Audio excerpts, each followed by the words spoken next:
She also tried to downplay this AP report that came out that claimed that half of her non-government meetings when she was Secretary of State were with people who had made donations, and sizable donations at that, to the Clinton Foundation. House Oversight Committee member Trey Gowdy joins us now. Good morning, sir. Good to have you back on the program. She says it's smoke, but there is no fire here. Your thoughts? No, it's arson. It's pyromania. It's not smoke, Arthur, where every single thing she said proved to be false. That's the interesting thing about credibility and believability. You can't just keep it in one compartment. When you are a habitual serial liar in this facet of life, it tends to make people not believe you in other facets of life. So when she's talking about the Clinton Foundation, I go back and remember her saying there's no classified information. I only use one device. I did it for convenience, all of which were proven to be false. Yeah. I don't see what the smoke is. It seems the only people that really had access to her is if you gave money. I doubt you could get in to see her when she was Secretary of State unless you donated. That's right. Well, if this is normal behavior, then we certainly don't want more of it. I mean, think about it. If you were Secretary of State and you were going to engage in pay to play, what would you do? You would try to cover your tracks. And hence, you see all these deleted emails and all this subterfuge. I feel sorry for Donna Brazile and the people who have to try to defend this because they know it's not right. But here's the real thing to think about. If you have all of these irregularities going on and she's Secretary of State, what will happen if she is president? Just imagine that. Has been shocked by the continuing revelations regarding Hillary Clinton and her pay-for-play State Department and other things. As I've said many times in recent days, it's hard to tell where the Clinton Foundation ends and where the State Department begins. That's what's happened. The emails which were exposed by WikiLeaks revealed a very strong bias on the part of high officials in the Democratic Party for the candidacy of Hillary Clinton, and a very strong prejudice on the part of the same people towards the candidacy of Bernie Sanders, even though such bias and prejudice had been alleged by Sanders and denied by the Democratic National Committee. It even resulted in the resignation of the chair of the committee as a result of a unanimous request from the members of the committee and the intervention of President Obama himself. But in order to get this issue off the front page, the DNC and the Clinton campaign decided to blame, of all people, the Russians. They accused Vladimir Putin of being in cahoots with Donald Trump and having his intelligence services hack the DNC to expose emails to make Mrs. Clinton look bad and thereby benefit Donald Trump. But the Russians had nothing to do with it, because this week, a 30-year veteran of the National Security Administration, the NSA, the domestic spies who spy on all of us all the time, the former high-ranking NSA official who developed the software that the NSA now uses, which allows it to capture not just metadata, but content of every telephone call, text message, email in the United States of every person in the United States of America. This individual said, guess what? The NSA hacked the Democratic National Committee. Why would the NSA hack the DNC?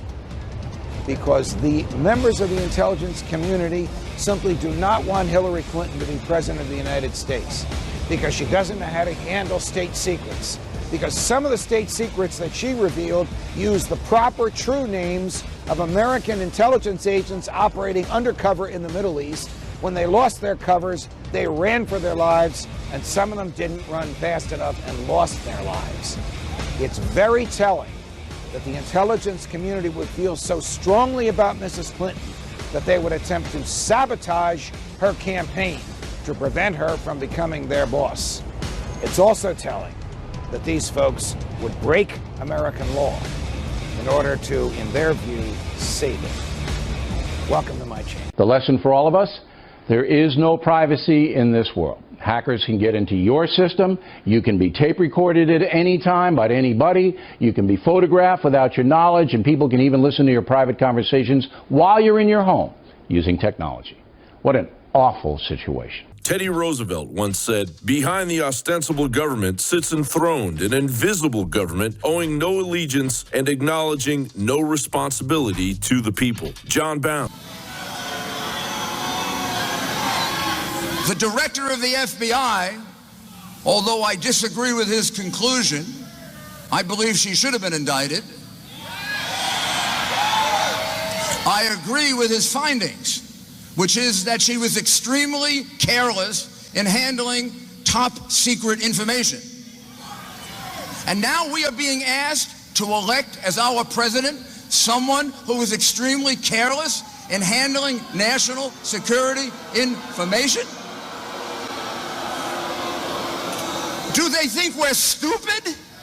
Yes, yes, they do. The Clintons have always thought we were stupid.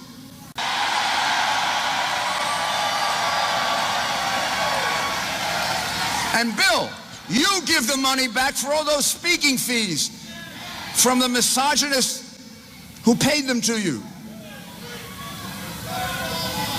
What a bunch of phonies. Wow. You literally, as I analyze this with these new revelations day after day after day, you literally can't tell where the Clinton Foundation ends and the Justice Department begins. Not this Justice Department, because this Justice Department is a disgrace. Well, one of the big questions here, she said she separated out the personal emails. But one thing we don't have a definitive answer to is whether or not she considered foundation business to be personal. So did she dump all of the foundation-related emails with the yoga and the wedding plans?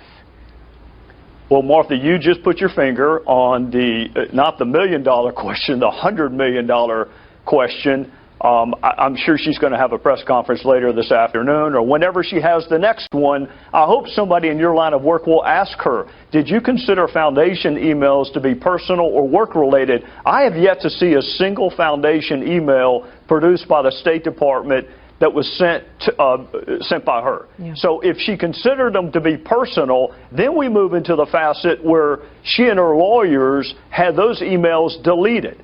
And they didn't just push the delete button. They had them deleted where even God can't read them. They were using something called BleachBit.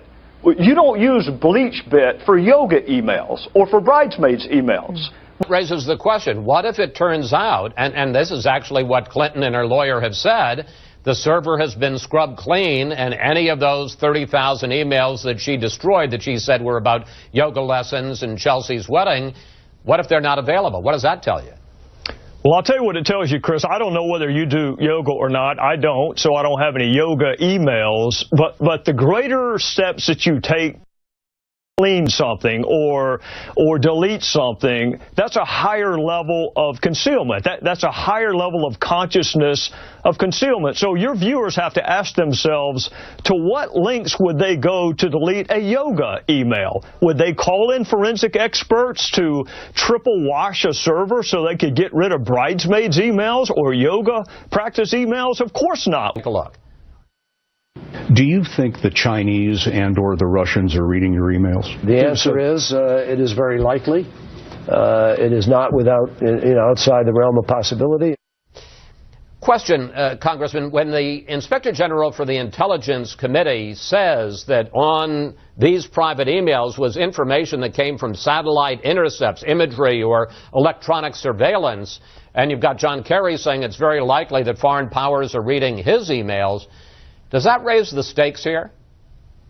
Absolutely. It was one of the most reckless decisions that have been made in public service in a long time. Professor Gruber, what did you mean when you said they proposed it and that passed because the American people are too stupid to understand the difference?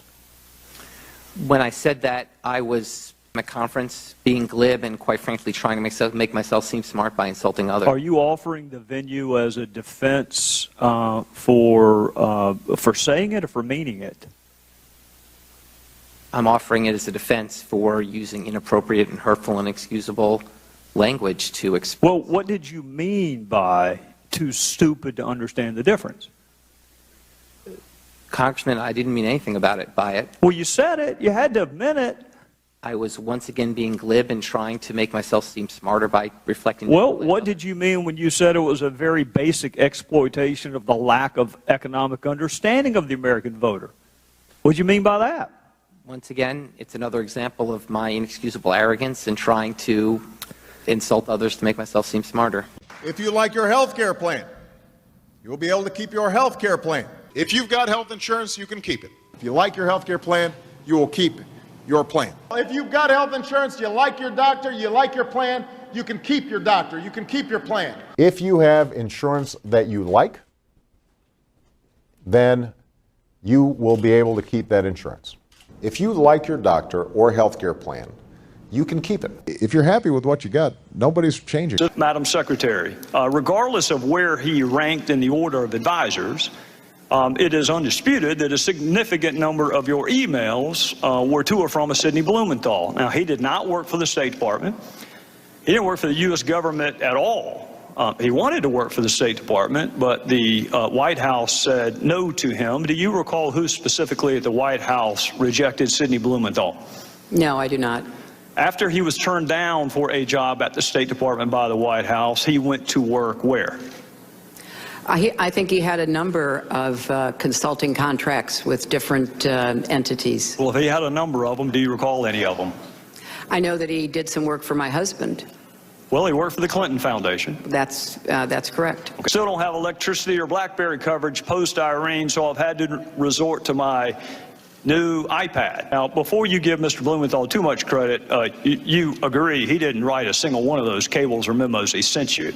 I'm sorry, what? He didn't write a single one of those cables or memos. I don't know who wrote them. He's the one who sent them to me. Would you be surprised to know not a single one of those was from him? I don't know where he got the information that he was sending to me. Did you ask? You're sending me very specific, detailed intelligence. What is your source? That seems to me like a pretty good question. I did learn later that he was talking to or sharing information from former American intelligence officials. By the name of? Who wrote those cables? I don't recall. I don't know, Mr. Chairman. But here's another possible explanation that may give us a sense of why maybe the White House didn't want you to hire him in the first place. In one email, he wrote this about the President's Secretary of Defense. I infer Gates' problem is losing an internal debate. Tyler, and by the way, Tyler's Tyler Drumheller, that's who actually authored the cables that you got from Mr. Blumenthal. Tyler knows him well and says he's a mean, vicious little, I'm not going to say the word, but he did. This is an email from Blumenthal to you about the President's Secretary of Defense. And here's another Blumenthal email to you about President's National Security Advisor. Frankly, Tom Donilon's babbling rhetoric about narratives on a phone briefing of reporters on March the 10th has inspired derision among serious foreign policy analysts, both here and abroad. And here's another one from what you say is your old friend Sidney Blumenthal. This is a quote from him. I would say Obama, and by the way, he left the president part out. I would say Obama appears to be intent on seizing defeat from the jaws of victory.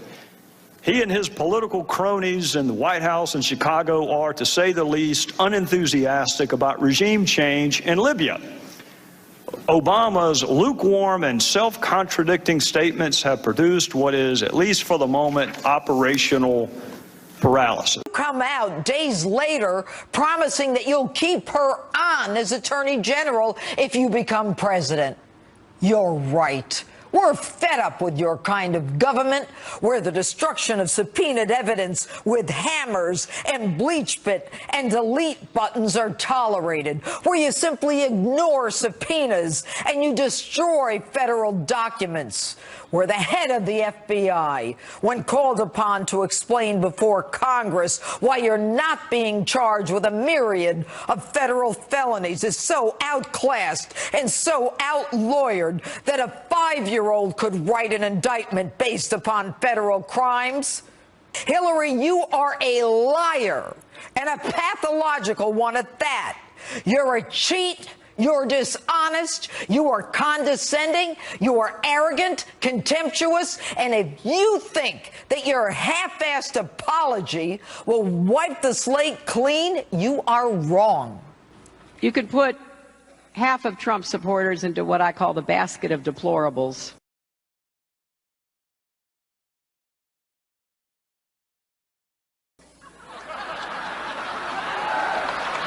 Right? The racist, sexist, homophobic, xenophobic, Islamophobic, you name it. Diagnosed her campaign. And we'll look at 2005, she faints before a speech. 2009, she falls and breaks her elbow. 2011, falls boarding the airplane. 2012, falls, gets a concussion, can't testify at Benghazi, has to be delayed. In 2013, she needs the special lenses on her glasses to testify because of dizziness. February of this year, falls walking up the stairs. Recently, the coughing fits, the campaign. She jokes Can I add about, one other thing? Yeah.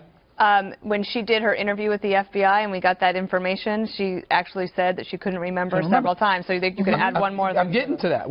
Here was reaction. Fox News contributors Ebony Williams and the host of Justice Judge Jeanine Pirro. Okay, well, first of all, she didn't wipe it clean with a cloth. She used bleach bit. If that doesn't prove criminal intent, I don't know. By the way, it wasn't one device. We now find out it's 13 to 14 devices. Yes. Okay, and they smashed them with a hammer. How did James Comey not come up with an indictment here? You know, as you know, Jim is a friend of mine, or was when I was the DA. I have never been more disgusted with someone who was a former prosecutor and the way he has covered this up and gone to such great lengths to protect the woman. But he did say there's more to come. And I think we have to pay attention to that. That's very important. Chaffetz says that after reviewing documents released on Friday by FBI Director James Comey, he believes there may be evidence of, quote, obstruction of justice and destruction of evidence by Secretary Clinton and her employees and contractors. House Republicans say despite the emails being under subpoena, a new round of deleting begins, including the use of a computer shredding program. In a letter to the U.S. Attorney for D.C., Chaffetz writes, quoting, the department should investigate and determine whether Secretary Clinton or her employees and contractors violated statutes that prohibit destruction of records and concealment or cover-up of evidence material to a congressional investigation. Here's the very, very troubling news. We learned this on Friday. We learned this from the FBI. The FBI knew that servers were wiped clean, that BlackBerries were smashed and destroyed, and that a laptop was lost in the U.S. mail. The FBI ought to have pursued Mrs. Clinton and the people around her for obstruction of justice, and it did not do so. That is exceptionally distressing. The case against her for failure to secure state secrets is overwhelming. Now the case against somebody, we don't know who, for obstruction of justice is overwhelming, and Megan, the FBI has done nothing. Someone, somewhere, it must be the White House, has restrained the FBI from doing its job. I want to understand from each of you what it is you think that Congress should not see. See, I believe passionately in the role of Congress. I believe passionately in the Oversight and Government Reform Committee. We were founded in 1814. Every expenditure, everything we do in this Congress, or everything we do in this nation is supposed to be overseen by us. We can investigate anything at any time. That's what's different about the United States of America. We're different because we are self-critical. We do go look under the hood. We do hold people accountable. That's why when Abraham Lincoln joined the United States Congress, he was on this committee. And he peppered the president because he didn't believe that the Mexican-American War started as the president said it was. And there's been a rich history of that throughout generations. We can't do that when each of the agencies that you all represent decide that, well, we're just going to show you the relevant information.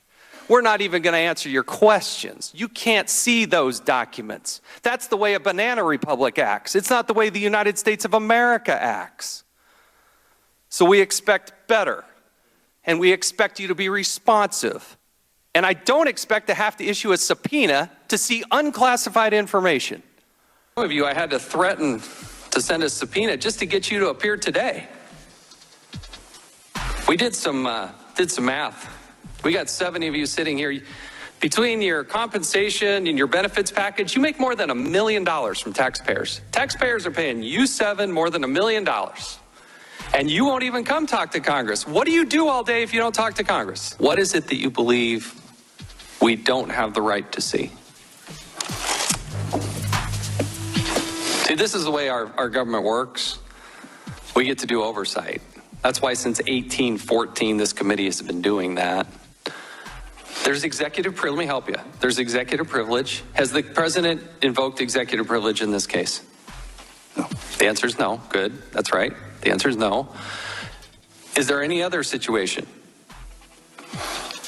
Look, when it comes to classified information and the classification that deals in the executive order, not all the information that we have in our files belongs to us. We defer to other agencies when it comes to access to their classified information. But you are the ones that put redactions on personal identifiable information, correct? We did on the personal identifiable information, that's correct. Where in the Constitution does it say that I can't see that? It doesn't address it specifically in the Constitution. Here's the problem. You handpicked the 302s to give to us, but the reality is you should give us all the 302s. So let me say this. I think that the director made principled decisions about what to say to Congress when he was here and also what to provide to Congress. As far as the Wait, where do I find that? Do we just let everybody in government decide that they're based on their own individual principles? That's what see, it's trust but verify is how it works. You don't get to decide what I get to see. I get to see it all. Will the FBI provide to Congress the full file with no redactions of personal identifiable information? I cannot make that commitment sitting here today. Then I'm going to issue a subpoena, and I'm going to do it right now. So let's go. I've signed this subpoena. We want all the 302s, and we would like the full file. You can accept service on behalf of the FBI? Certainly. You are hereby served. Do you understand why Congress might want to know whether or not the attorney-client privilege was waived and who the client was? I can certainly imagine. Yeah, me too. That's why we want to see the file, Agent.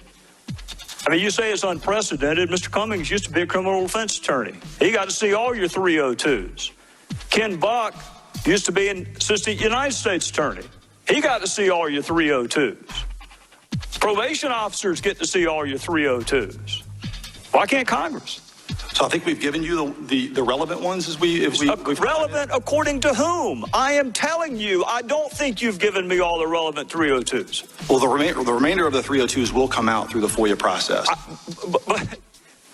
But since when did Congress have to go through FOIA? Normally this happens when the FBI serves a subpoena, So that means but now it's it's been served on them. That means it's not going to happen until after the election, because this is going to take a long time. There are judges sitting in an emergent capacity for applications like this. I wouldn't be surprised if it's resolved by the end of this week. Whoa! In the world did she take that form that she was given, read through it and sign it, put her name on it and say, I fully understand my responsibility to handle classified documents, and not get indicted? The form of which you speak followed a 2.5-hour tutorial given to her on day one as Secretary of State by 2 FBI agents, in which they went through line by line the obligation of the Secretary of State to recognize state secrets, confidential, secret, or top secret. Those Basic are the 3 stuff. marking, when she sees them, whether they're stamped with that marking or not. At the end of that tutorial, she signs this very, very detailed pledge, promising and swearing that she understands her obligation is to recognize these secrets.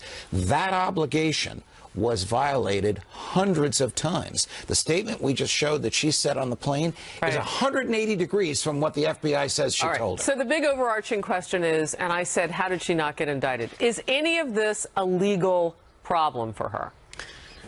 Or is it just bad judgment? This is a legal problem for her if Donald Trump becomes president and decides he wants to seek, his attorney general decides he wants to seek an indictment. Your thoughts? Thanks, Megan.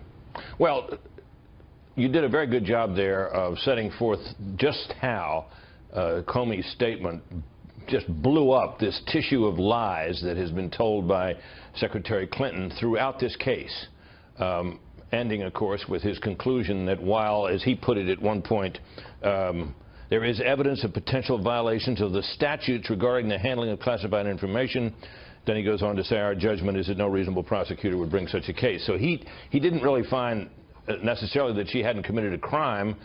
He just said that he didn't think it was a crime that should be prosecuted, which is a different matter entirely, and goes well beyond what one might have expected an FBI director to recommend to the department, perhaps, or to say publicly, which makes this whole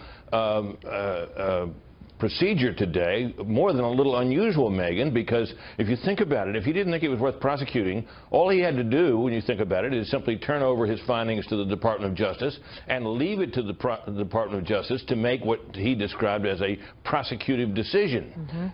He declined to do that. In fact, I think what he probably thought, Megan, was that if he did that, there wasn't any chance that the department would bring charges. And if you start thinking about the Obama Justice Department, with Loretta Lynch at its head, formerly headed by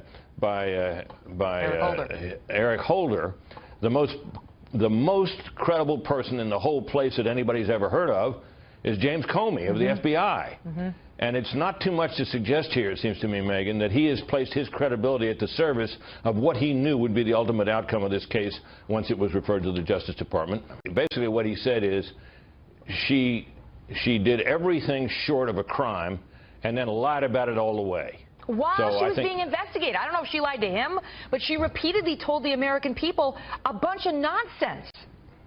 Well, that's true. There is evidence that they were extremely careless in their handling of very sensitive, highly classified information. We also assess that Secretary Clinton's use of a personal email domain was both known by a large number of people and readily apparent. Secretary Clinton said there was nothing marked classified on her emails either sent or received. Was that true? That's not true. There were a small number of portion markings on, I think, 3 of the documents. Secretary Clinton said, I did not email any classified material to anyone on my email. There is no classified material. Was that true? There was classified material emailed. Secretary Clinton said she used just one device. Was that true? She used multiple devices during the 4 years of her term as Secretary of State. Secretary Clinton said all work-related emails were returned to the State Department. Was that true?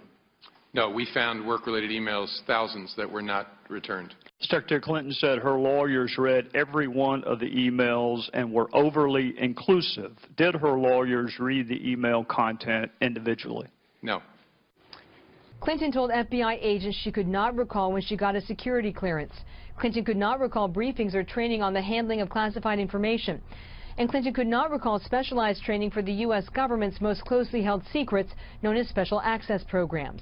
But the same week Clinton became Secretary of State, she signed 2 non-disclosure agreements where she said she knew the rules and that violating these agreements could result in criminal charges. Clinton also told the FBI that she could not recall the details surrounding the 2009 setup of the ClintonEmail.com domain, whose servers were housed at their Chappaqua, New York home. Clinton said the personal email account was a matter of convenience. It's implausible, not someone with her background, experience, training. She's an attorney, 25 years in government, and suddenly she has selective amnesia. It's not plausible. It's not believable. Well, here with reaction from our Republican presidential candidates, Governor Mike Huckabee of Arkansas and Dr. Ben Carson. It is great to see you both. Dr. Carson, first to you. This is kind of definitive then. Hillary Clinton says, I didn't know the rules. That's not a plausible explanation, is it? It's not a plausible explanation, and her failure to remember anything certainly is not a quality that you would want to see in a president. So I'm assuming you buy it then. Do you think she wasn't capable of remembering the most basic rules on handling classified material? Well, it doesn't particularly matter. If she wasn't capable of remembering that, she definitely would not be capable of performing the duties of the president. And if she is lying about it, then that disqualifies her too. I think she's disqualified either way you look at it. So, Governor Huckabee, just take 3 steps back. We're finding out about this from the FBI on the afternoon of Labor Day weekend, on a Friday, on a holiday weekend. This is a classic way to bury news that you think is going to be damaging to the principal. The FBI is not a political organization, but this move suggests they're acting for political reasons. Do you think that's true?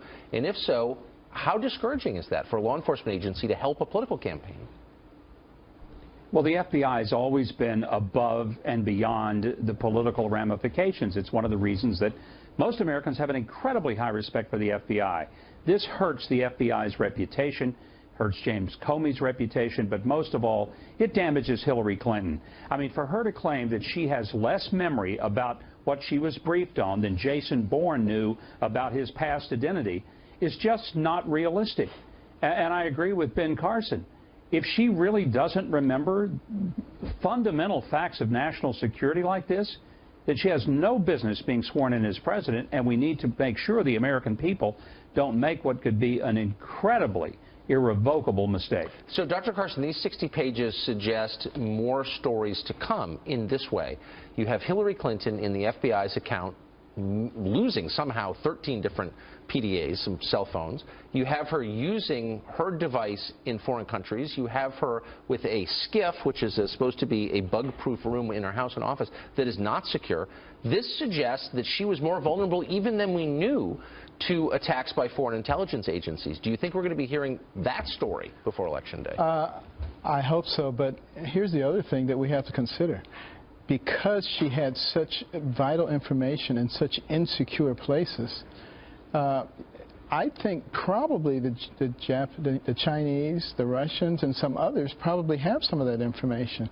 Now, what would it be like to have a president who could be blackmailed by other nations because they have information that she doesn't want to come out? Well, that is the question. That is absolutely the question. And I think it's a major concern for the intelligence agencies in this country. Governor Huckabee, tell us, I mean, you, of course, are from Arkansas. You were three-term governor of Arkansas. You know the Clintons very well.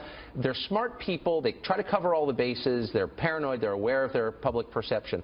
Why would Mrs. Clinton behave in a manner this reckless? What would motivate her to do that? Because for so long, Tucker, she and her husband have gotten away with living by a different set of rules than everybody else. You know, we remember back in 2008, the big banks were protected because they were too big to fail. And I think what we have is a Hillary Clinton who thinks she's too big to jail. She thinks that these rules that apply to everybody else in government are for them, for the little people. I saw that Hillary Clinton is featured in the upcoming issue of Women's Health magazine.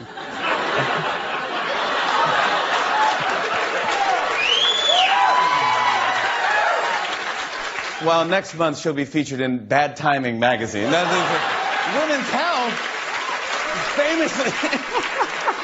Oh, a disaster.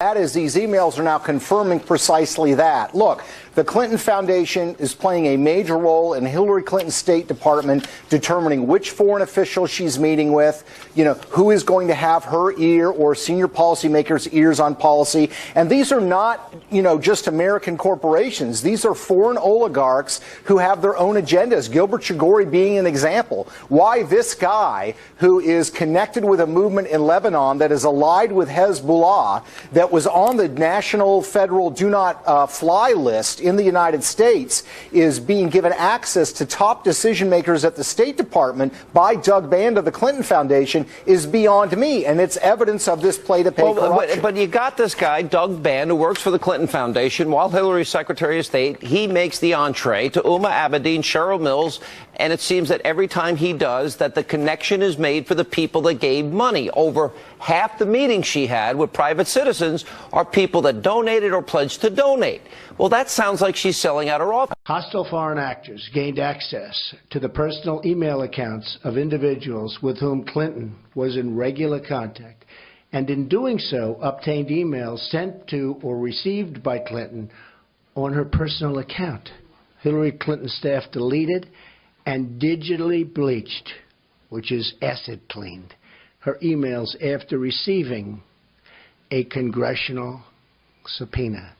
She couldn't even remember whether she was trained or handling classified information, didn't remember anything about it. So if she really didn't remember, that's a problem. And if she did remember, that's a problem. So let's ask it. Hillary Clinton, as an inept negotiator of the worst nuclear arms deal in American history, is she guilty or not guilty? Next. Oh, believe me, we're not done yet. The indictment is hardly complete. Next, let's go to Russia. She went to the Kremlin on her very first visit and gave them that stupid, symbolic reset button. You know what I think that button should have read? It should have read delete. You know, she's very good at that, by the way.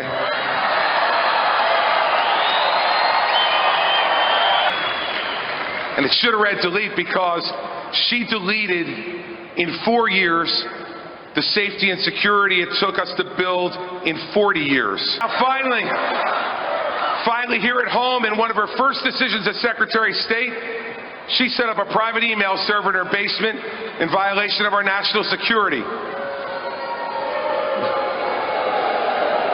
Let's face the facts. Hillary Clinton cared more about protecting her own secrets than she cared about protecting America's secrets. And then she lied about it over and over and over again. She said there was no marked classified information on her server. The FBI director said that's untrue. She said that she did not email any classified information.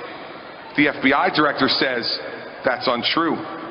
She said all work-related emails were sent back to the State Department. The FBI director said that's not true.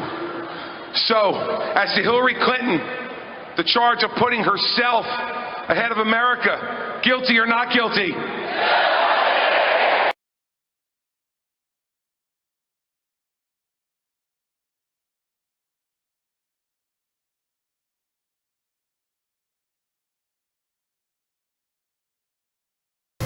Does the government work for us, or do we work for the government? Tonight, what if the Constitution no longer applied? What if the whole purpose of the Constitution was to limit the government? What if Congress's enumerated powers in the Constitution no longer limited Congress, but were actually used as a justification to extend Congress's authority over every realm of human life? What if the president, meant to be an equal to Congress, has instead become a democratically elected, term-limited monarch? What if the president assumed that everything he did was legal just because he's the president? What if he could interrupt your regularly scheduled radio and TV programming for a special message from him? What if he could declare war on his own? What if he could read your emails and your texts without a search warrant? What if he could kill you without warning? What if Supreme Court justices no longer looked to the Constitution to determine the constitutionality of a law, but rather simply to what justices who preceded them thought about it? What if the rights and principles guaranteed in the Constitution have been so distorted in the past 200 years as to be unrecognizable by the founders? What if the 50 states were no longer sovereign entities, equals to each other, and parents of the federal government they voluntarily constituted? What if the states were mere provinces of a totally nationalized and fully centralized government? What if the Constitution was amended stealthily, not by constitutional amendments duly ratified by the states, but by the constant and persistent expansion of the federal government's role in our lives? What if the federal government decided if its own powers were proper and constitutional? What if the Constitution were no longer the supreme law of the land? What if you needed a license from the government to speak, to assemble, or to protest against the government? What if the government didn't like what you planned to say, and so it didn't give you the license? What if the right to keep and bear arms only applied to the government? What if posse comitatus, the federal law that prohibits our military from occupying our streets, were no longer in effect? What if the government considered the military an adequate dispenser of domestic law enforcement? What if cops looked and acted like troops and you couldn't distinguish the military from the police? What if you were not secure in your person, in your papers, and in your property? What if federal agents could write their own search warrants in defiance of the Constitution? What if the government could decide when you were and were not entitled to a jury trial? What if the government could take your property whenever it wanted? What if the government could continue prosecuting you until it got the verdict it wanted?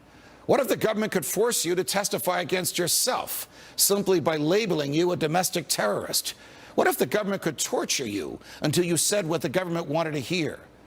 What if people running for president actually supported torture? What if the government tortured your children to get to you?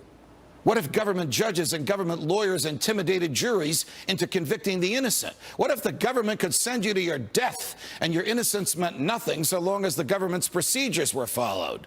What if America's prison population, the largest in the world, was a cruel and unusual way for a country to be free? What if half the prison population never harmed anyone but themselves?